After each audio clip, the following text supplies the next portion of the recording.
আমরা যে শহীদ তর্পণ করতে যাব তারই সমর্থনে আমাদের আজকের এক সুবিশাল পদযাত্রায় উপস্থিত হয়েছে যেভাবে বামফ্রন্ট সরকারের পুলিশের মধ্যে দিয়ে আমাদের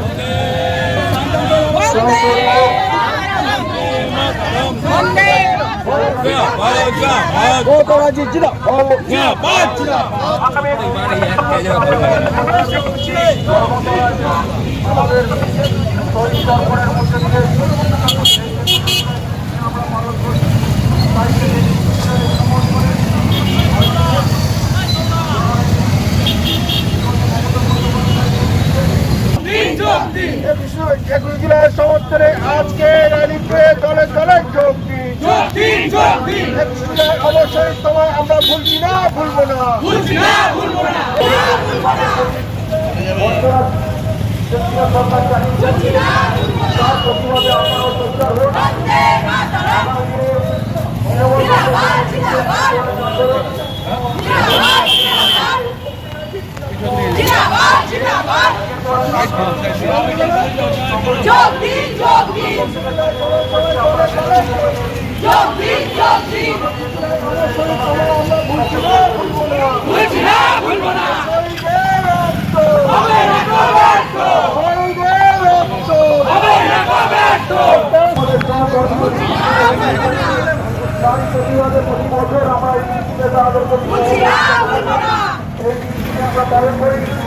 আপনাদের সকলের কাছে আপনারা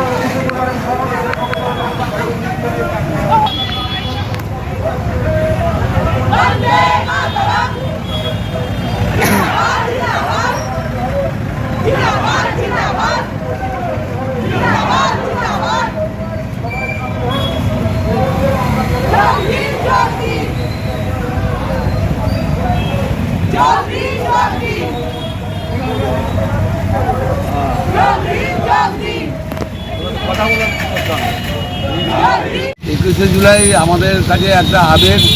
এই 21শে July Mamata Banerjee voter card no I card যে জন্য ধর্মতলা যে মিটিং ডেকেছিল সেখানে আমাদের 13 জন শহীদ মারা গেছেন। শহীদদের উদ্দেশ্যেই প্রত্যেক বছরই মমতা বন্দ্যোপাধ্যায় এটা করেন এবং সেই শহীদদের উদ্দেশ্যে এই 21শে জুলাই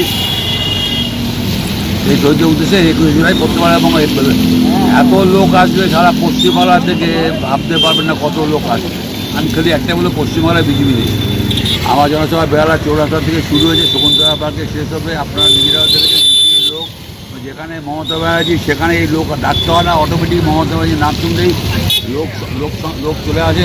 আমাদের যুবনেতা অভিষেক বন্দ্যোপাধ্যায় আছেন, ওনার নেতৃত্ব এখন আমরা এগিয়ে যাচ্ছি। মমতা ব্যানার্জি তো মাথার উপর আছেন এবং সঙ্গে অভিষেক বন্দ্যোপাধ্যায় আছে, যার ফলে লোক ডাকতে হয় না। 21শে জুলাই জন্য লোক ডাকতে হয় না, অটোমেটিক লোক চলে আসে মমতা ব্যানার্জির আবেগ। সেক্ষেত্রে কত সংখ্যক মহিলা কোনো লোক ছিল কারোকে ডাকা হয়নি, অটোমেটিক 21শে জুলাই শুনলেই পশ্চিমবাংলার মানুষের একটা আবেগ, সেই আবেগের টানে মানুষ অটোমেটিক নিজেরাই চলে আসে। 21শে জুলাইয়ের জন্য মানুষকে কি বার্তা দেবেন? 21শে জুলাই মানুষকে বার্তা দেবো পশ্চিমবঙ্গ শান্তি শৃঙ্খলা বজায় রাখার জন্য যারা অপপ্রচার করছে।